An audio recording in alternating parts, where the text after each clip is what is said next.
they have nothing they can do, and their family members are just captured in Gaza. And what can you say to such a person? And they are heroes. The Absolutely. moment I met him, I know that I don't need to tell them anything.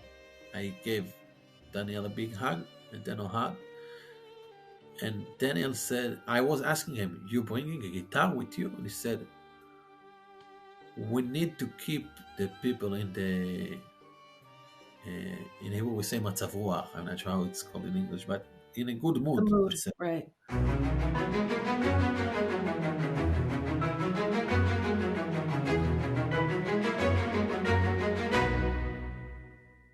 Welcome, everybody. This is Extraordinary People with Extraordinary Stories. I'm Chana Weisberg, host of this podcast.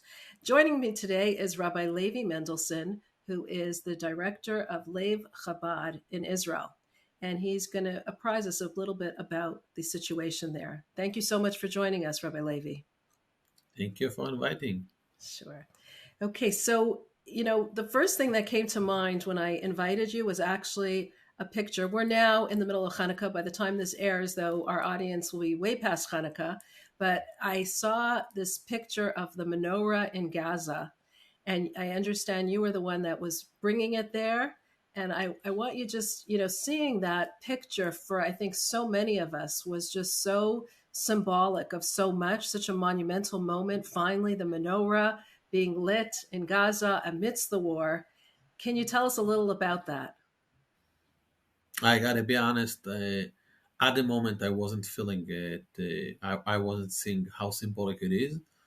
I was also focused on the technical details with bringing in the menorah. Can you tell us a And little? I mean, that must have been I very didn't want difficult. to say I was scared a little bit. I was just going to ask you, what you must have It been is like a war terrified. zone. I was wearing a armor vest and a helmet. We had a gun as a soldiers, but I'm not a big fighter. I'm more a rabbi than a fighter, and I was basically trying not to get shot in Gaza, Right. putting on the menorah. It was. I've realized how symbolic it is when one of the soldiers there said his name is Kalgi, Jonathan Kalgi. He was the commander, and he says, I'm feeling that we're continuing the works of the original Maccabees Wow. that fought the Greeks. And then I've realized how symbolic it is. It was the most famous menorah in Gaza because it was the first one, but afterwards we brought in almost 100 menorahs into Gaza, Oh, wow. and many more was led. We're talking about public menorah of Chabad that was staged there, like in very central places. There is uh, approximately between 15 to 20,000 soldiers within the Gaza Strip Right. in a current Wow. time right now. So you can imagine how many menorahs is needed to provide them all. What was the reaction of some of the soldiers when they saw the menorah there? They used to stay there, so they was feeling the moment. Everyone was excited. We came less than a week before Hanukkah, and we just brought the environment of the holiday because people before there was about just the war, and Sure. we have to remember since the high holidays of Tishrei, the month of Tishrei, we haven't celebrating anything. Right. We were just in a war, and now we have a holiday again. Time to celebrate. Was it's Probably a from lot the of two mixed sides, emotions. very mixed, and the joy is always winning in this kind of Right. situations. Right. Well, let's go back to the beginning. Where were you actually when at the beginning of the war? The war started on the morning, very early in the morning, 6:20 something like between 6 to 7 in the morning. In Israel, we celebrate the holiday of Simchat Torah with Shmini Atzeret together. It's one day. Outside of Israel, in America, and everywhere else, it's 2 days. So this year it was Shabbat, Saturday, and Sunday. For us, that was the holiday. It's the holiday that we're dancing with the Torah. We were dancing at night until I think 1 a.m. after midnight for sure. I was sleeping in the morning, and we hear the sirens. We don't have a shelter at home. I've got 5 children, Mm. and I Which part of Israel do you live in? I live in Holon. It's next to Tel Aviv, the center of Israel. Hmm. I One of the most targeted city in this world. I just Central. heard a I big don't know rocket why. went on. Yeah, I heard just recently, maybe yesterday or the day before, a big rocket Yeah, yeah, went off there. yeah, Right. yeah, close to my house. So we hear the sirens. We ran to the. We don't have even a shelter at home. We have to go to the stairs of the Hmm. building. Hmm. All the neighbors are there trying to wake up very early. It was a lot of rockets. It's happening. It's happening every year, every 6 months. It's happening from time to time. Unfortunately, this is the situation. I remember I told my wife, I think the IDF maybe killed one of the terror leaders in Gaza. There is no other reason. Everything was so quiet. Hmm. It was about 10 minutes, and we went back to sleep. The Shacharit, the service of the morning, starts at 8:30 in the hospital of Wolfson Hospital. It's named the Hospital of Holon, and we serve there as Chabad rabbis. My wife and I, another couple, were operating the Bet Knesset, the shul, the synagogue. Hmm. We have the holiday meals, Shabbat and holiday meals there, and especially now with the dancing, with the Torah and everything. So I came alone. I left my wife and children like it's usually. They're coming a little bit later, not at the beginning of the service. And the other rabbi there said that he heard something massive is happening. Terrorists came into Israel. Hmm. Sounds like something taking from a maybe it wasn't sound realistic. Right. After another maybe 20 minutes, a soldier came in the synagogue to the Bet Knesset and was looking around. He was armed with gun. I've realized something happened. I went out.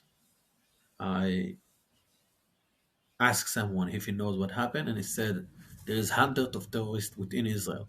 Hmm. At that moment, we didn't have the information not because we're not watching TV or using the phone on Shabbat and holiday. No one in Israel understood What was how happening? how big it is. But I did realize that something serious is happening, and I was afraid. By the way, there was a reason to afraid. Like it is a miracle that they stopped in the south. They could have just drive with their massive Toyota cars with rockets and RPG. They could come to Tel Aviv to wherever they want. Right. And within this horrifying massacre, there was also small miracles, which are not small. I ran home. I brought my family back, and during the day, every 20 minutes, every hour, we received pieces of information, and I had to take the decision. After all, I'm the spiritual leader there. Hmm. People are looking for me. There was 20 people, 25 people, and the senior staff, the principal of the hospital and the administrators, they start to come. So we understand it's emergency situation. They are never gonna be in Saturday in hospital. It's not just because it's Shabbat. They're not working. There is Sure. Sure. anyway. We did understand it is something big, and I was telling the people there is no right or a wrong decision in this kind of situation. I said we have to insist to dance because this is the holiday is about to dance with the Torah and be happy with the Torah. This is the name of the holiday, Simchat Torah, the happiness of the joy of the Torah. We insisted to dance, and we know that we are dancing in order to give a spiritual strength to our brothers in the south. Hmm. And people were crying there, dancing, holding the Torah in the hand, and crying. I wasn't crying. I understand now that maybe they did saw on TV. It was Maybe they public. knew more. Maybe they knew more than you knew. They understood the situation better than me. Right. Perhaps the reason that I could take this decision to keep dancing in such a horrible situation. Right. Wow.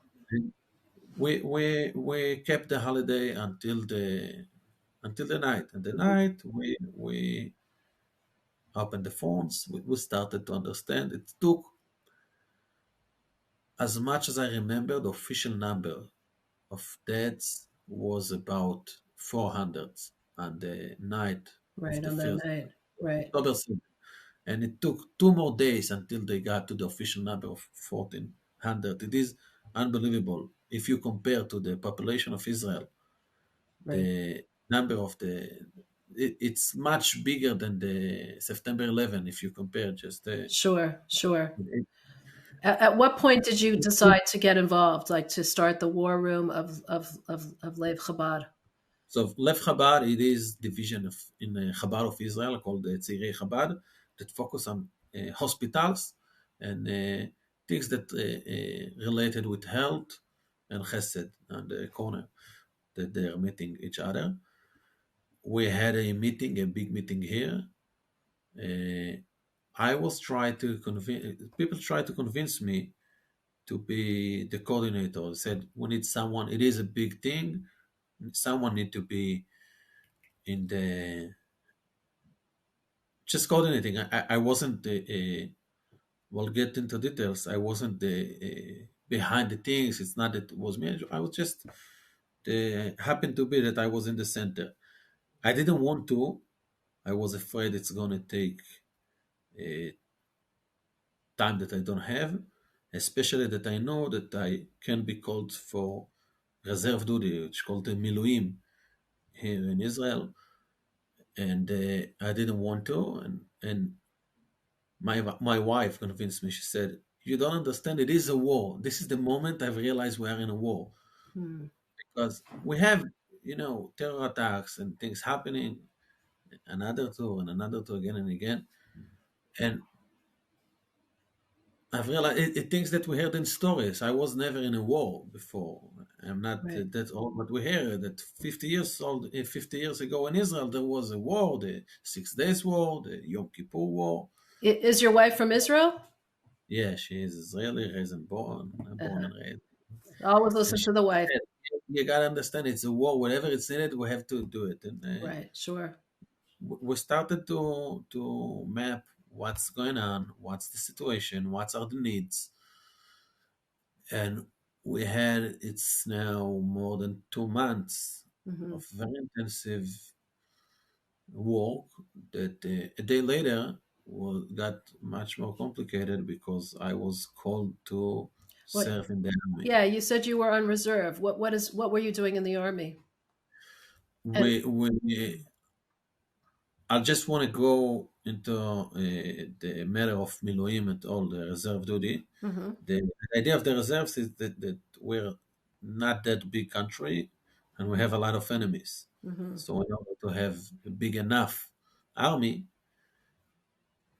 we call people up the are reservists. trained to be soldiers, Sure. but they can get to their lives. They are civilians, and in time of need, they're getting called. They call me every year just to train, but I hmm was sure I'll never be called because my unit, and this is my profession in the army, to identify bodies. It is. I'm not going to go into a graphic description, hmm but the my unit is the backup of the backup of the backup. I think there is 3 lines before us. hmm I used to say years. I'm just going to train. Never gonna happen something so big. We're not gonna need to use disabilities. And the fact that you were called, I guess, Imagine such a me- big thing. And meant it then we was had huge. 1,400 bodies need Wow. to be identified. Wow. And we had the Chabad war, and we had this. So at the first 2 days, we've got organized, and the it was shifts. At the beginning, it was 12 and 12 What hours. for the reserve? Yeah. So I took the night shifts, hmm and during the day, I was in the Chabad war room. I didn't sleep in the first two hmm weeks. Wow. literally. Wow. Just I wasn't special in this. Right. People, the it was around the clock. How were you able to function when you came home after identifying the bodies? I understand that the situation was horrific. How were you emotionally able to function? I don't have answer for this. The every person take it in a different way, Hmm. and the army provides psychologists and Hmm. Hmm. psychiatrists. After every shift, Hmm. there is a circle that we sit together and we have to speak. And you're not clear to go out before you speak to Wow. a professional. That after all, I, I didn't think that I have this strength in me before, and I don't have like explain. It just Just we something need you to do do. it, and we're Right. still living with it. And I can share that everyone is taking it different. For Hmm. me, the most difficult thing was the smell. Hmm. And every time that I see in the news or reading article or something about the October 7 or regards, we just I'm not sure where it's gonna be broadcast or when people can see it in months ago. But tonight they've published about two of the hostages that was found out dead in the Gaza Hmm. Strip. Hmm. They extract them from there. Right away, I smell the smell of Wow. the this military base that we were there. The psychologist who spoke to it, he said it's going to take few months until it's going to pass, and it's normal, if we can call it normal. The situation is not normal, and we're doing our You best. you mean It's it's not. normal for you to be not in that situation and still smell the smell when you hear the news? Is Yeah, that yeah, yeah. It's not wow? that the Wow. reaction that Part of the one of trauma of that. yeah, yeah, Right. I said it's something that happened to many people, and I don't have to be afraid. I can't complain. Nothing happened to me, Baruch Hashem. Right. Thanks God. My Right. family is well. I wasn't injured, but the situation is very serious. Wow. Wow. Tell us a little about some of the things that you've been doing in the war room to help the people. So we took it to four different divisions. One is dealing with the grieving families, includes the hostages. How do Family. you like? I can't even imagine. How do you go to a house where there is families of hostages? How do you? What do you say to them? What do you So do? we have to separate because most of what we've done is things that Chabad of Israel have activity regards to this matter during the years. Hmm. For example, the grieving families, we do have a full department, a terror victims project, it's called. People are dealing with it. They have the training. They know how to deal with it. There Hmm. is 1,400 Chabad rabbis all over Israel. Hmm. We have in almost every neighborhood, if there is family there, there is a guy visiting. Obviously, there is a different when a friend of mine in Cholon said he came to visit a family that two of the both of the parents was murdered. One of them was finding out they find out the mother, I believe, or the father on October 7. And when they finish the Shiva, sitting 7 days of grieving, they've just find out that the other parent was murdered too. And Oh there was my God! two little girls there. And Wow. he said, we're coming to visit. So we brought some toys. They don't really understand what's going on. And then we hear the sirens. They have to run to a shelter. I'm trying to say it was much bigger, much harder, in much bigger scale than everything that we've experienced before. But we did have the basics. The hostages is a all different story. Chabad of Israel arranged a charter plane.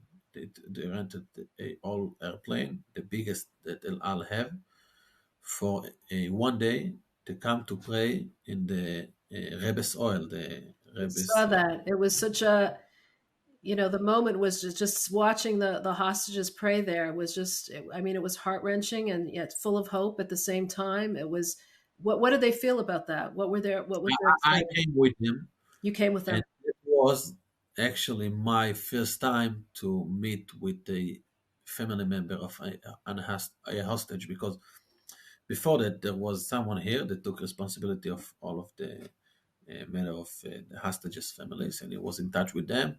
We had a campaign to check. It's not a campaign. I don't have the exact word in English. Like we took a mission to Right. check all the mezuzah Mm. in the homes of the hostages. It's known that checking the mezuzah, it's a good thing for people For their in security and their safety, sure. the So and how many so hostages did you how many families of the hostages did you bring into the Rebbe's Isle?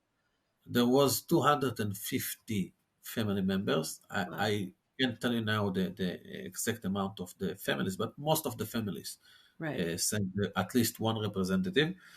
And this was my first time not to was behind to be behind the scenes and send someone to check the mezuzah. I was there and Right. I met them. Right. And the first two brothers I met at the check-in was a Daniel and Ohad Weiss. One of them, Daniel, came with a guitar. They Okay. are Wow. four brothers, lived in the kibbutz Be'eri, that suffered a lot of hits, specifically in the hostages, many hostages from this kibbutz. The father was murdered on spot on October 7, and the mother was kidnapped to Gaza. She was one of the hostages, and two of her four sons came with us. And I see Daniel with a guitar. I was afraid. I didn't know what can I say to a person that his family member is captured in Gaza. We still were speaking about this, and there is still a lot of them there. Everything is not normal in this war, but No. this specifically, they, they have nothing they can do. And their family members are just captured in Gaza, and the city and the whole Gaza Strip is destroyed, and bombing, and soldiers are there, and terrorists, and their family members are in there. What can you say to such a person? And they are heroes. The Absolutely. moment I met him, I know that I don't need to tell them anything. I gave Daniel a big hug and then a hug.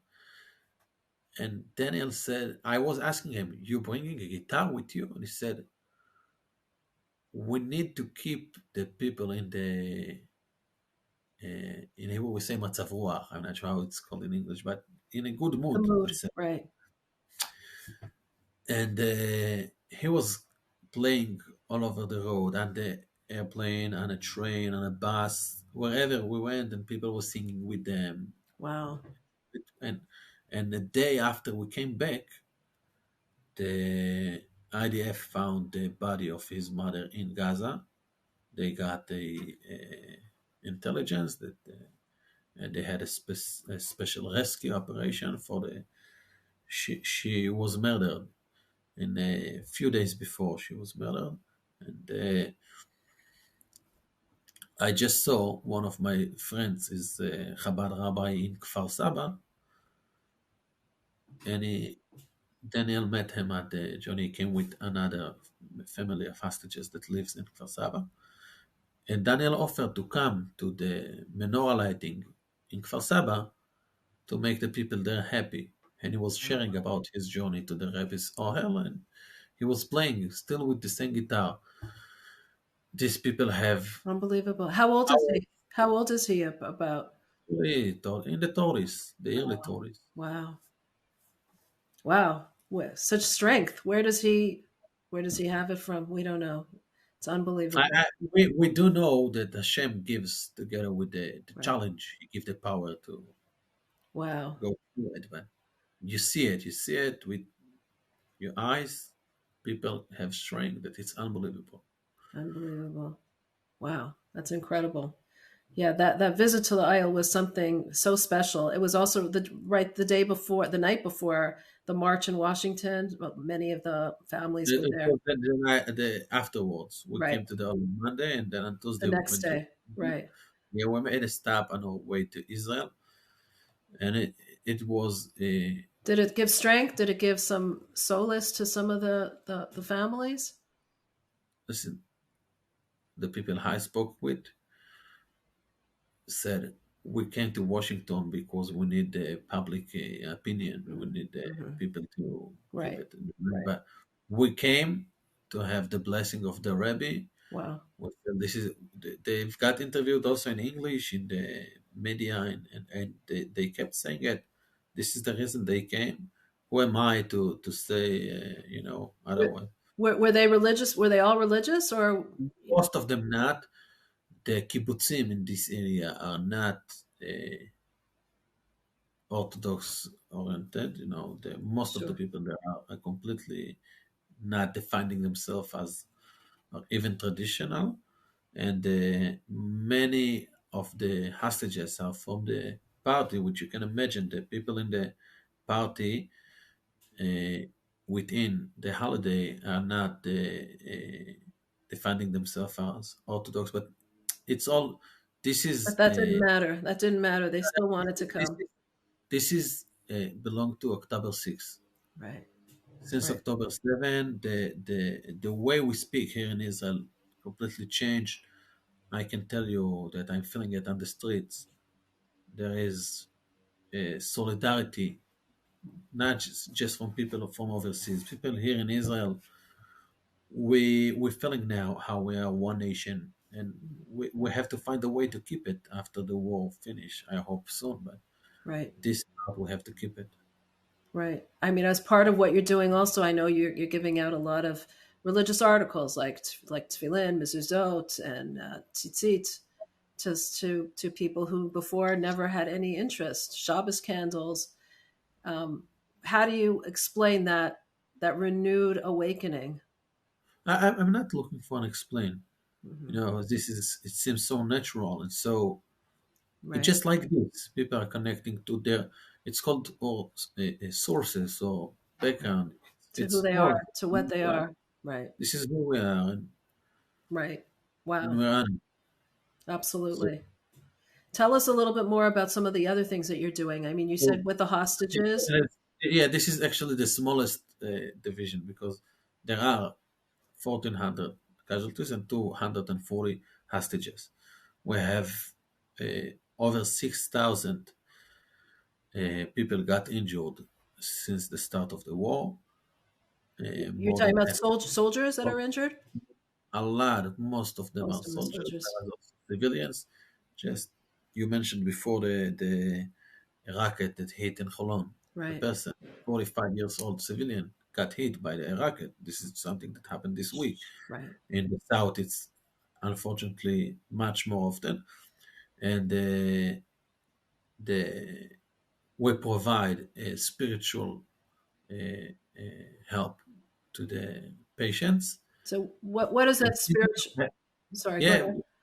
no, that I'm saying the families also need help. Of If course. family from Yerushalayim, their son just got hospitalized in Beersheba in the south, they're gonna need a place to stay next to him. They're gonna need food. They're gonna need even help to launder wash their clothes, or sometimes to buy more clothes.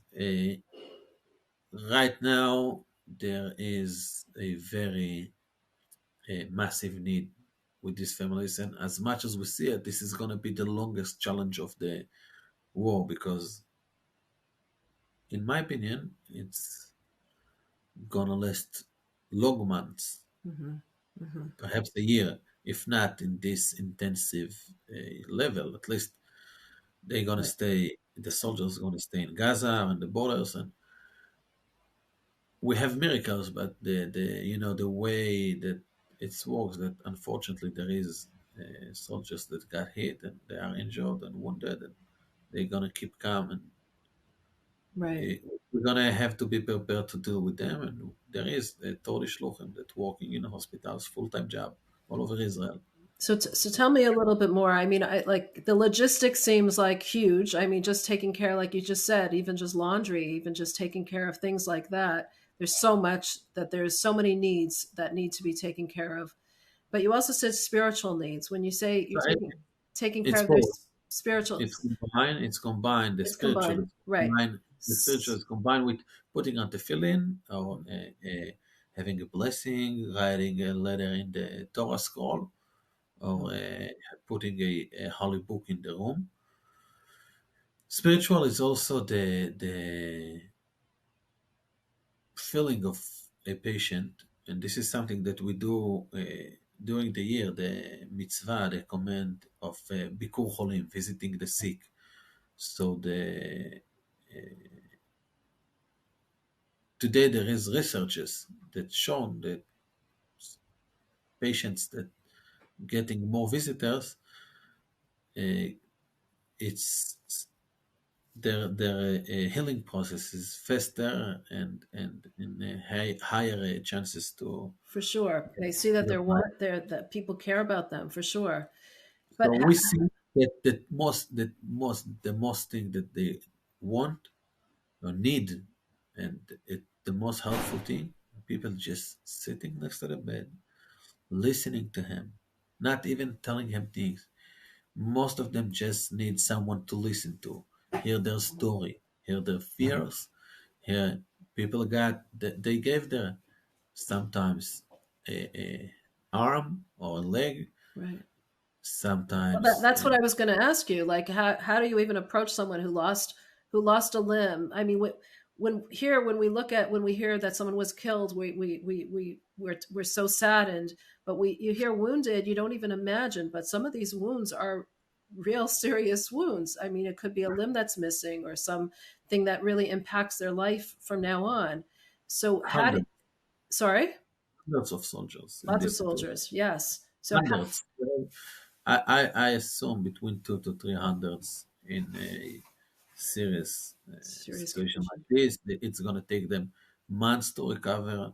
There is a rehabilitation wards.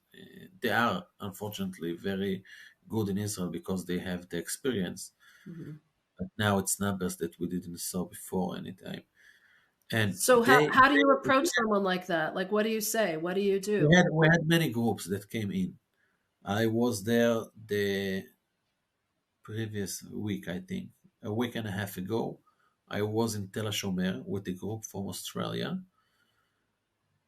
and a rabbi came with them. And I told the rabbi before, I'm telling you, at the end, your community gonna say we came to give them strength, but they gave us the power. And I wasn't surprised to see it. I asked the people, "What's give you the strength?" And some of them saying, "You see a young boy, maybe 22 years old, 23. He was a driver of a D9. It's a big, a massive, massive machine that basically Tank? destroyed buildings. No, no, it's Oh, a a machine. Hmm. yeah, and he got hit by a missile, a anti-tanks missile that he lost his leg. And they have their own language they're speaking. They have jokes about it. Above the knees, it's even harder to recover and harder to walk later. And he's keeping smiling and he's saying, I'm happier than I was before. I now know the meaning of my life. I want to thank God for giving me the life, for giving me opportunity to stay in this world one leg less, but I'm still alive. And the power of these soldiers is it's just incredible. And you hear Unbelievable. stories that it's hard to believe, but it's all back up with evidence.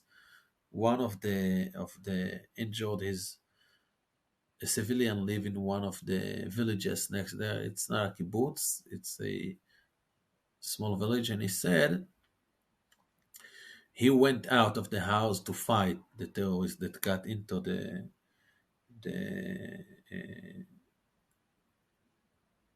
and the his wife and two children were hiding within a bed that was in their shelter room. Usually, these beds that open and they have like a small box there to hide. Mostly, it's usually full with blankets or whatever. No Right. one is keeping it empty. 2 days before, his wife decided to make an order there. She just took out everything and she didn't put it back. So this is one thing that she could hide in it. And one other thing, this kind of beds, just it's jumping up when you close it. If it's hard to close it from the inside, but the it's got broken. Mhm.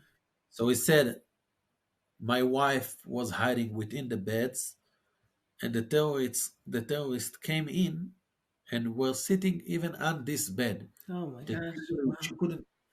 And you hear the stories, and these people are smiling and they're saying, and this person he had I think seven surgeries in his arm, and you're gonna need to have more. He's playing a bassist. It's called.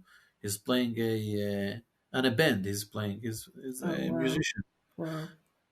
and he's now he lost one of the hand. This is what he's doing for a living. Sure. It's just saying you see the strength of these people. It's unbelievable.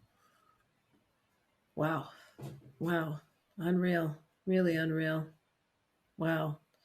Um, can you tell us, like, for you personally, what was one of the hardest moments, or one of the most courageous moments that you had?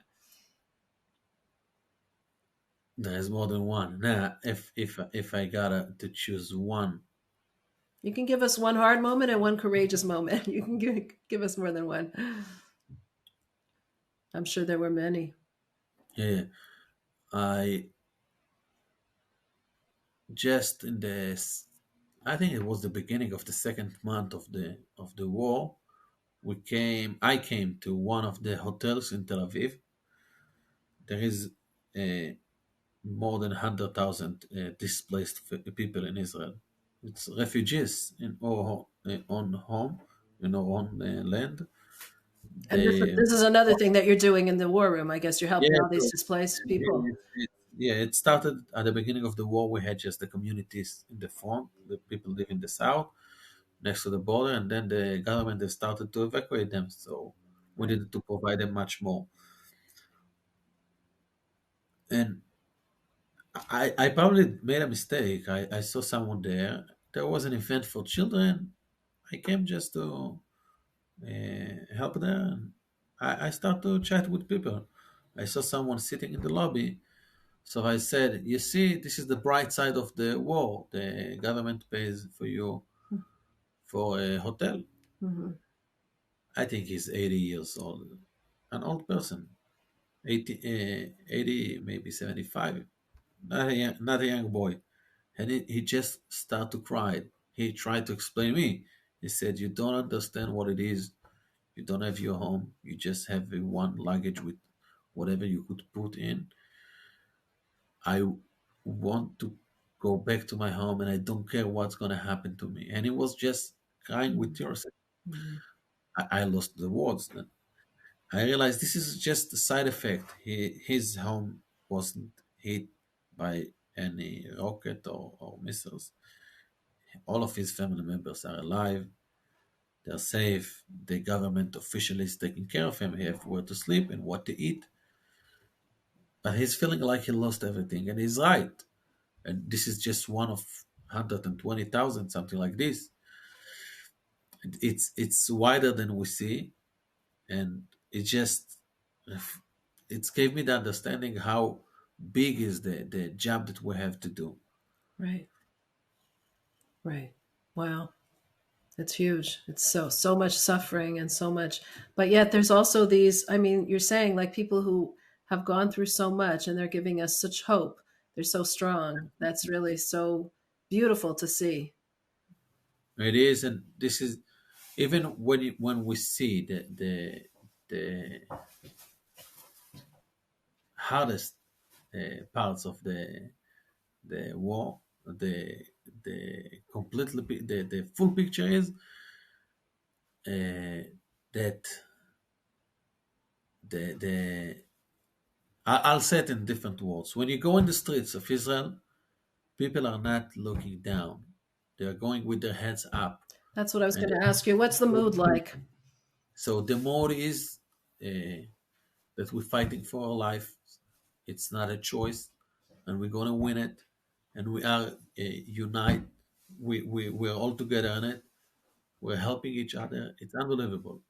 And as much as it is very difficult, the strength of the people is bigger. And I think it's like the both sides of the same. It's one affecting another. Mm. The hardest it is, the people are even the in the Bible it says Am Oref, where A uh, stubborn nation, a very strong and stubborn nation. so No one's going to stop us. We're not going to be broken from this is this. the spirit that people are living with on a daily basis. Wow. Wow. Unbelievable. Okay. We have to go. I just want to hear if there's any last message you'd like to leave us with. Yeah, there is that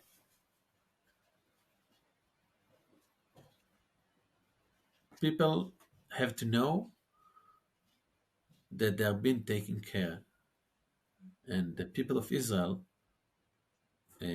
are being taken care by Chabad. The Rebbe gave us the mission, and every person all over the world should know that he can be a part of this effort, even if he's doing a small act of goodness, doing a mitzvah, especially if he's letting us know. And even if not, this is what gives us the strength to win this war. Wow. Because we're all so connected. Thank you. That was beautiful.